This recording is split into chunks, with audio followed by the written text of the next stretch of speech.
नमस्कार आप सभी को। स्वागत है आपका लर्न विद आर्या में, जहां मैं कोशिश करती हूं कि आपको पाठ बहुत सरल और आसान तरीके से समझा सकूं। हम कर रहे हैं क्लास 3, जिसमें आज हम करेंगे हिंदी का पाठ 7 टिप टिप वाह। तो ये नाम सुनकर आपको अजीब सा लग रहा होगा कि ये क्या नाम है।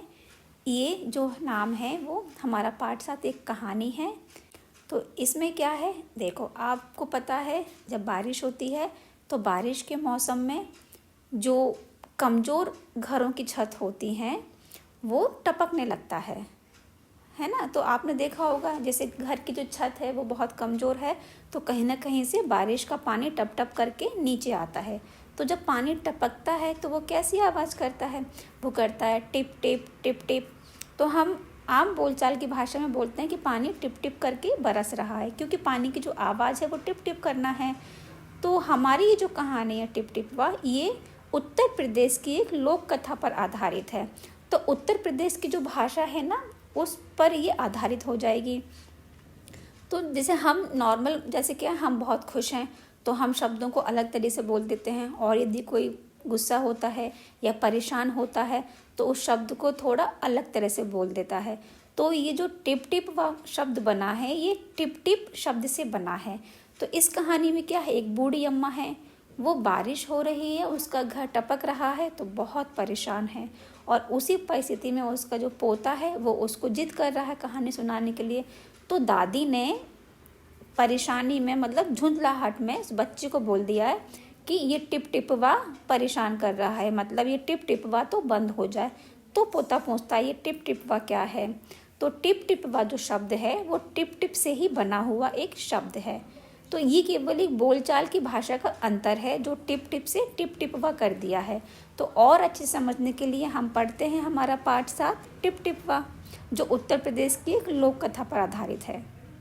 पाठ 7 टिप टिप वाह ये उत्तर प्रदेश की एक लोक कथा है, यानी उत्तर प्रदेश की एक कहानी है। वहाँ जब बरसात में ऊपर से छत से पानी टपकता है तो उसको बोल देते हैं टिप टिप वाह। तो इसी के ऊपर ये एक कहानी है। तो हम देखते हैं इस कहानी में क्या क्या है। एक थी बुढ़िया, उसका एक पोता था। पोता रोज रात में सोने से पहले दादी से कहानी सुनता था। पोता होता है नाती, यानी ये जो बुढ़िया थी इसके बेटे का बेटा, उसको बोला जाता है पोता। तो एक बूढ़ी अम्मा थी, उसका एक पोता था। तो पोता रोज रात को सोने से पहले दादी से कहानी सुनता था, जैसे कि आप भी अपने बड़ों से घर में कहानी सुनते हो। दादी रोज उसे तरह तरह की कहानियाँ सुनाती। एक दिन मूसलाधार बारिश हुई। मूसलाधार मतलब बहुत जोर से, रुकी नहीं रही थी बारिश। ऐसी बारिश पहले कभी नहीं हुई थी। सारा गांव बारिश से परेशान था। बुढ़िया की झोंपड़ी में पानी जगह जगह से टपक रहा था। Tip tip tip tip. पानी जब टपकता है तो आवाज़ आती है ना टिप टिप टिप टिप की। इस बात से बेखबर पोता दादी की गोद में लेटा कहानी सुनने के लिए मचल रहा था। अब देखो बारिश हो रही है तो छत से पानी टपक रहा है। ये बूढ़ी अम्मा जो झोंपड़ी में रहती है तो वहाँ कई जगह से पानी टपक रहा था। तो ये दादी जो है इनका ध्यान था पूरा पूरा पानी टपकने के ऊपर, लेकिन ये जो पोता है इसको कहानी सुननी थी। तो पोता जो है वो कहानी सुनने के लिए मचल रहा था। तो बुढ़िया खींच कर बोली, खींच कर यानी गुस्से में झुंझला कर बोली, अरे बचवा का कहानी सुनाए, ई टिप टिप वा से जान बचे तब ना। तो दादी बोलती हैं, अरे बच्चा मैं क्या कहानी सुनाऊं, इस टिप टिप वा से परेशान हो रही हैं वो। पोता उठकर बैठ गया। देखो ये बैठ गया उठकर। उसने पूछा, दादी ये टिप टिप वा कौन है। इस बच्चे ने कभी ये पहले नाम नहीं सुना था टिप टिप वा। तो वो सोचता है कि ये कौन है। टिप टिप वा क्या शेर बाघ से भी बड़ा होता है। दादी छत से टपकते हुए पानी की तरफ देखकर बोली, हाँ बचवा, ना शेरवा के डर ना बघवा के डर, डर त डर टिप टिपवा के डर। ये बच्चा पूछ रहा है कि दादी ये टिप टिपवा कौन है, क्योंकि दादी बहुत घबरा रही हैं उसको देख करके। तो इसने सोचा कि घबराते किससे हैं, शेर और बाघ के नाम से घबराते हैं। तो ये बोलता है, तो क्या टिप टिपवा शेर और बाघ से भी बड़ा होता है जो आप इतना डर रही हो। तो दादी उसको जवाब देती है कि हाँ बेटा, ये जो टिपटिपवा है, हमें ना शेर से डर लगता है ना बाघ से डर लगता है, तो हमें टिपटिपवा से डर लगता है। संयोग से मुसीबत का मारा एक बाघ बारिश से बचने के लिए झोंपड़ी के पीछे बैठा था। बेचारा बाघ बारिश से घबराया हुआ था। बुढ़िया की बात सुनते ही वह और डर गया। देखो, ये बूढ़ी अम्मा की झोंपड़ी है, इसके पीछे बहुत तेज मूसलाधार बारिश हो रही है। तो ये बाघ बारिश से परेशान है और ये बूढ़िया की जो बातें हो रही थी वो सुन रहा था, क्योंकि ये बूढ़ी अम्मा की झोंपड़ी के बिल्कुल पीछे ही छुपा हुआ था। तो इसने सुन लिया कि अरे, ये टिपटिपवा कौन है, जो बूढ़ी अम्मा, ये टिपटिपवा ना शेर से डरता है ना बाघ से डरता है। तो इसने कुछ और ही समझ लिया। तो अब यह टिपटिपवा कौन सी बला है, ज़रूर यह कोई बड़ा जानवर है, तभी तो बुढ़िया शेर बाघ से ज़्यादा टिपटिपवा से डरती है। अब ये सोच रहा है, इसने भी ये नाम पहले कभी नहीं सुना था कि ये क्या होता है। तो इसने सोचा कि ये नाम कोई शेर और बाघ से कोई और डरावना बड़ा जानवर होगा, तभी बुढ़िया इससे ज़्यादा डर रही है। तो इससे पहले कि बाहर आकर वह मुझ पर हमला करे, मुझे ही यहाँ से भाग जाना चाहिए। ये बाघ सोचता है कि टिपटिपवा ऐसा ना हो कि बाहर आकर के मुझ पर हमला कर दे। तो टिपटिपवा के डर से ये वहाँ से चला जाता है। बाघ ने ऐसा सोचा और झटपट वहाँ से दुम दबाकर भाग चला।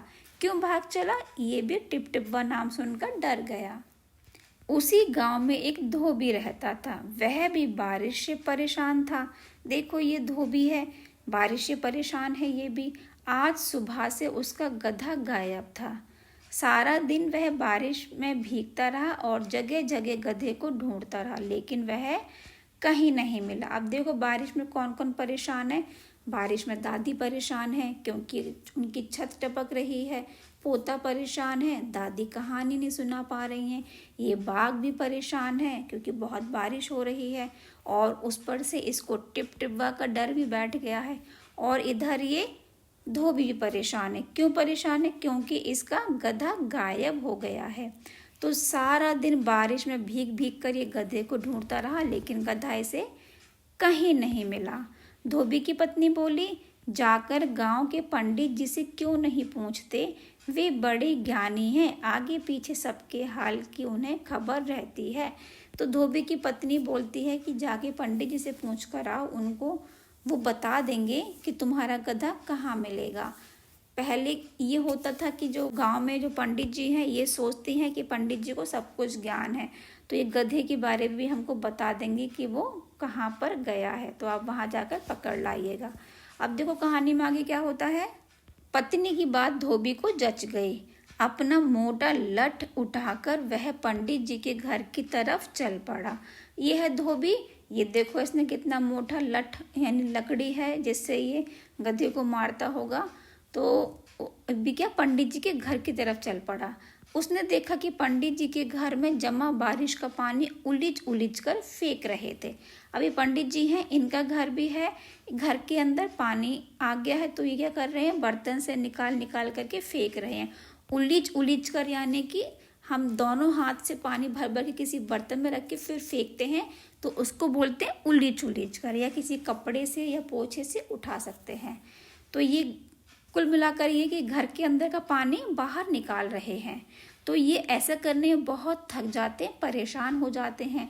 तो धोबी ने बेसब्री से पूछा, महाराज मेरा गधा सुबह से नहीं मिल रहा है, ज़रा पोथी बाँच कर बताइए तो वह कहाँ है।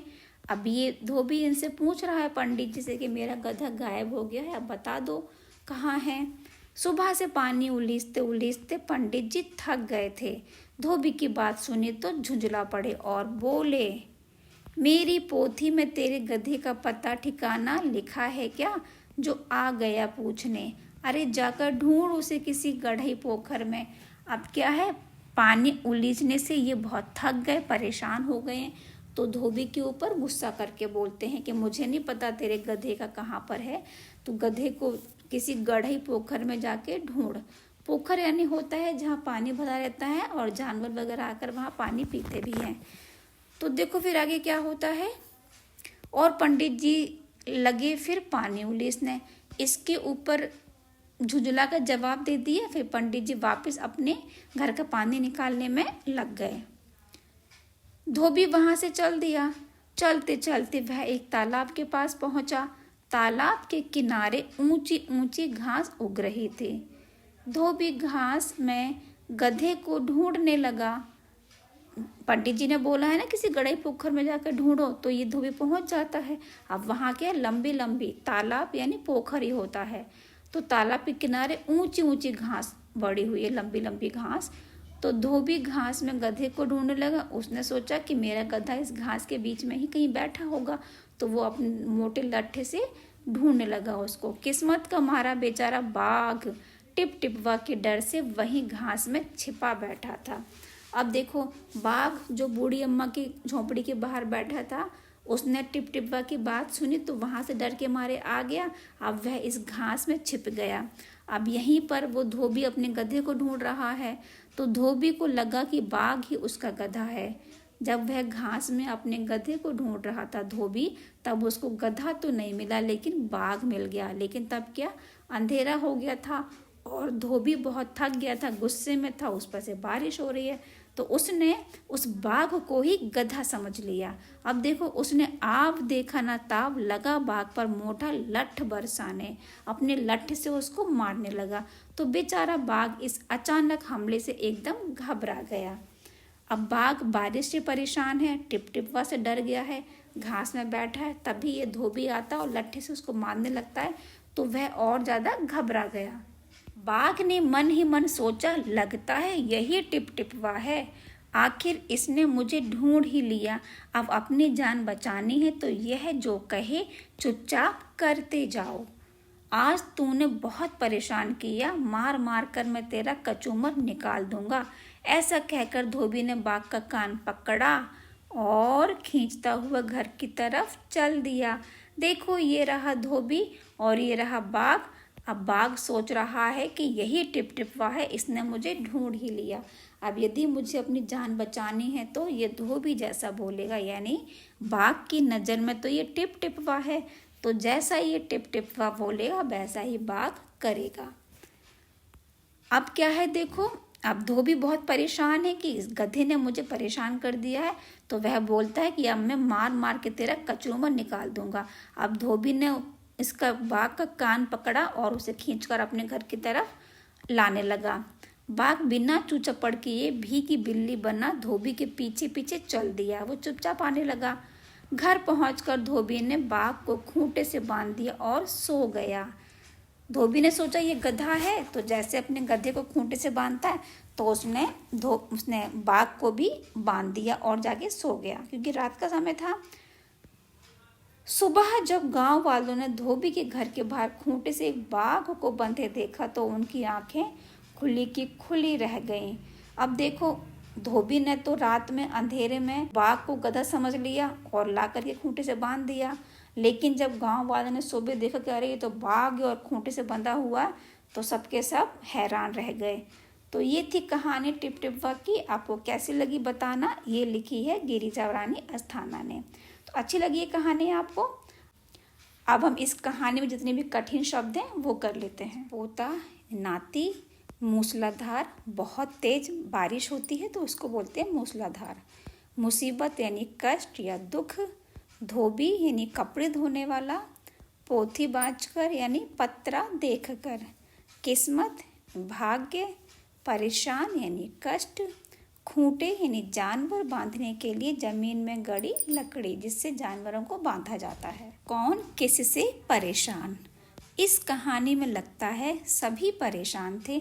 बताओ कौन किससे परेशान था। तो आपने कहानी पढ़ी है, इसमें बताओ कौन कौन परेशान था। तो हम लिख देंगे, बुढ़िया झोंपड़ी में टपकते हुए वर्षा के पानी से परेशान थी। शेर जोरदार वर्षा व टिप टिपवा से। धोबी गधे के गायब होने व ना मिलने से। और पंडित जी घर में भरे वर्षा के पानी को उलीचते उलझते से थकने के कारण, यानी पानी निकालने के कारण। और पोता भी परेशान था। पोता क्यों था? वो दादी के कहानी ना सुनाने से परेशान था। मतलब बताओ। नीचे कहानी में से कुछ वाक्य दिए गए हैं, इन्हें अपने शब्दों में लिखो। ये कुछ वाक्य हैं, हमें इनको बदल के लिख देना है। ऐसे बदलना है कि ये जो वाक्य है इसका मतलब ना बदले। तो टिप टिपवा कौन सी बला है, तो हम इसको ऐसे भी लिख सकते हैं कि कौन सी बला है टिप टिपवा। यहाँ हम लिख दें यह कौन सी परेशानी है टिप टिपवा। पत्नी की बात धोबी को जच गई, तो हम लिख देंगे धोबी को पत्नी की बात समझ में आ गई। बाघ बिना चूं चपड़ किए भीगी बिल्ली बना, धोबी के पीछे पीछे चल दिया, तो हम इसका बदल के लिख सकते हैं बाघ बिना किसी विरोध के चुपचाप धोबी के पीछे पीछे चल दिया।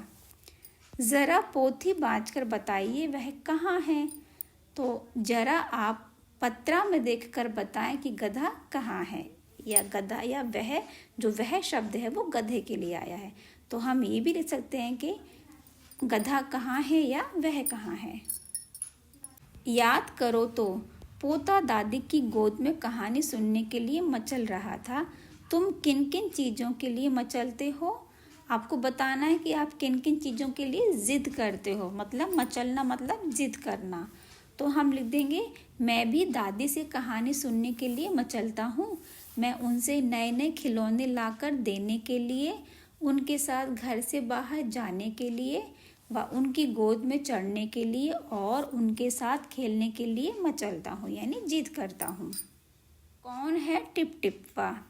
हाँ बचवा, ना शेरवा के डर ना बगवा के डर, डर त डर टिप टिपवा के डर।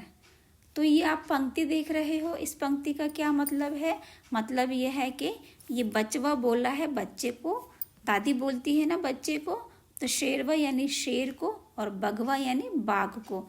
तो इस पंक्ति का मतलब है कि दादी बोल रही है कि हाँ बेटा या हाँ बच्चा, ना शेर से डर लगता है ना बाघ से डर लगता है, डर लगता है तो बस केवल टिप टिपवा से डर लगता है। तो तुम्हारी घर की बोली में इस बात को कैसे कहेंगे? तो हम इसका लिख देंगे हाँ बेटा, मुझे ना शेर का डर है और ना ही बाघ का डर है, मुझे तो बस इस पानी के टपकने का डर है। कहानी में टिप टिपवा कौन था? तुम किस किस को टिप टिपवा कहोगे? टिप टिपवा कौन था? टिप टिपवा ऊपर से जो बारिश हो रही थी उसको बोल रहा था, लेकिन इस कहानी में कौन है? तो हम लिख देंगे इस कहानी में टिप टिपवा झोंपड़ी से टपकता हुआ वर्षा का पानी है। हम धोबी और उसके मोटे लट्ठे को टिप टिपवा कहेंगे। क्यों कहेंगे इसको? क्योंकि जब धोबी गधे को ढूंढने के लिए गया था तो घास में शेर छुपा बैठा था टिप टिपवा के डर से, और धोबी ने समझा कि ये मेरा गधा बैठा हुआ है। रात के अंधेरे में समझ नहीं आया उसको कि शेर है गधा है, तो उसने बाघ को ही गधा समझ करके अपने लट्ठे से मारा था और उसको पकड़ के ले गया था। इसीलिए हम बोलेंगे कि धोबी और उसके लट्ठे को यहाँ टिप टिपवा कहा गया है। बारिश, यह कहानी एक ऐसे दिन की है जब मूसलाधार बारिश हो रही थी। अगर मूसलाधार बारिश की बजाय बूंदाबांदी होती तो क्या होता? यदि उस रात बूंदाबांदी होती तो हमें बताना है कि उस रात मूसलाधार बारिश ना हो करके बूंदाबांदी होती तो क्या होता? तो क्या होता? कहानी पूरी बदल जाती। तो हम लिख देंगे यदि उस रात बूंदाबांदी होती तो पोता आराम से दादी की गोद में लेटकर उनसे कहानी सुनता, फिर सो जाता, और बुढ़िया की झोंपड़ी के पीछे बाघ नहीं आता, बाघ के अंदर टिप टिपवा का डर नहीं बैठता, और ना ही धोबी के हाथों बाघ की दुर्दशा होती। तरह तरह की आवाज़ें, पानी के टपकने की टिप टिप टिप टिप आवाज़ आ रही थी। सोचो और लिखो ये आवाज़ें कब सुनाई पड़ती हैं। यहाँ ये कुछ आवाज़ें हैं, हमें बताना है ये आवाज़ें हमें कब कब सुनाई देती हैं। तो पहला है खर खर। खर खर की आवाज़ कब आती है? जब तेज़ सांस लेते हैं। तो हम लिख देंगे सोते समय जब तेज़ सांस ली जाती है तब। चर चर, दरवाज़ा खोलने पर। भिन्न भिन्न, मक्खी या मच्छर जब कान के पास मंडराते हैं तब हमें भिन्न भिन्न की आवाज़ आती है। और यह है भक भक, आग की लपटें जब तेज हो जाती हैं तब। ठक ठक, जब कोई दरवाज़ा खटखटाता है। और तड़ तड़, जब किसी के गाल पर थप्पड़ लगते हैं। या वर्षा की बूंदों के टीन पर गिरने पर, जो टीन होती है ना, टीन शेड, उस पर जब बारिश का पानी गिरता है तब भी तड़तड़ की आवाज़ होती है। खूंटा, देखो खूंटा किसको बोलते हैं? एक लकड़ी का टुकड़ा जब जमीन के अंदर रहता है और उसका कुछ हिस्सा ऊपर रहता है, मतलब कि एक लकड़ी का टुकड़ा जमीन में गड़ा रहता है, जिससे हम किसी जानवर को रस्सी के द्वारा या चेन के द्वारा बांध देते हैं, तो ये खूंटा कहलाता है। जैसे कि बकरी को, गाय को, बैल को, भैंस को हम इनको इनसे बांध देते हैं, तो ये खूंटा है। धोबी ने बाघ को खूंटे से बांध दिया, सोचो और बताओ खूंटे से क्या क्या बांधा जाता है। देखो धोबी ने, ये बाघ है, बाघ को इस खूंटे से बांध दिया था। ये जो रस्सी है इसका एक हिस्सा इस खूंटे से रहता है यानी लकड़ी से, और दूसरा हिस्सा जानवर के गले में बंधा रहता है। तो हम और किस किस जानवर को इस खूंटे से बांध देते हैं, तो हम लिखेंगे खूंटे से गाय, भैंस, बछड़ा, बैल, बकरी, घोड़ा, गधा, ऊंट, खच्चर आदि जानवरों को बांधा जाता है। एक से ज़्यादा, एक कहानी, सभी कहानियाँ, ये है एक और अनेक। एक से ज़्यादा के लिए कैसे, देखो एक कहानी तो एक तितली, ऐसी एक चूड़ी, एक खिड़की। तो हमें क्या बताना है? एक कहानी का हो गया सभी कहानियाँ, जो सभी है उसमें एक से ज़्यादा नंबर आएंगे तभी हम लिखेंगे सभी कहानियाँ।